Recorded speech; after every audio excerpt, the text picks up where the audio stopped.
Hello, praise lord my dear friends. எப்படி நல்லா இருக்கீங்களா? கர்த்தராகிய இயேசு கிறிஸ்துவின் நாமத்தில் உங்களுக்கு என் அன்பின் வாழ்த்துக்கள். இன்றைக்கும் கர்த்தர் நம்மோடு சொல்லுகிற வேதவசனம் ரோமர் 8ஆம் அதிகாரம் 28ஆம் வசனம். அன்றியும் அவருடைய தீர்மானத்தின்படி அழைக்கப்பட்டவர்களாய் தேவனிடத்தில் அன்பு கூறுகிறவர்களுக்கு சகலமும் நன்மைக்கு ஏதுவாக நடக்கிறது என்று அறிந்திருக்கிறோம். As we know that in all things God works for the good of those who love Him, who have been called according to His purpose. அருமையான தேவனுடைய பிள்ளைகளே, வேதத்தில் நம்ம பார்த்தோம்னா தாவீதை நம்ம சங்கீதக்காரன் அப்படின்னு சொல்கிறோம். ரீசன் என்ன? அவருடைய லைஃப்பில் அவர் அனுபவித்த சேலஞ்சஸ். ஆண்டவரால் அழைக்கப்பட்டவர், ஆண்டவரால் தெரிந்து கொள்ளப்பட்டவர்.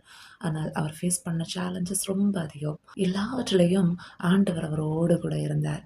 தன்னுடைய சொந்த மகன் அப்சலோம், தன்னுடைய தோழன் ஆலோசகன் அகித்தோப்பேல் அவருக்கு எதிராக எழும்பினான். எல்லாவற்றிலையும் கர்த்தர் அவரோடு கூட இருந்து அவரை வெற்றி சிறக்க பண்ணினார். பெலிஸ்தியனாகிய கோலியாத் இஸ்ரவேல் ஜனங்களையும் கர்த்தரையும் நிந்தித்து கொண்டிருந்தான். இதை கேட்ட தாவீதால தாங்க முடியல. ஒரே குழாங்கல் தான். அந்த ராட்சதன் கோலியாத்தை நெற்றியில போய் பதியும்படியாய் அதை அடித்து வாரினால் அடித்தார். அந்த கல் அப்படி அவருடைய நெற்றியில் போய் பதிந்தது. அவன் செத்தான். கர்த்தரை துதிக்கிற துதி எதிரியை வீழ்த்தும் வல்லமை உள்ளது. அன்பானவர்களே, இன்றைக்கு நம்முடைய வாழ்க்கையிலையும் துஷ்ட பிசாசு பல தரப்பட்ட தீமையான காரியங்களை கொண்டு வந்தாலும் நாம் கர்த்தரை தேடுகிற பொழுது அவர் சகலவற்றையும் நமக்கு நன்மையாய் மாற பண்ணுகிறார்.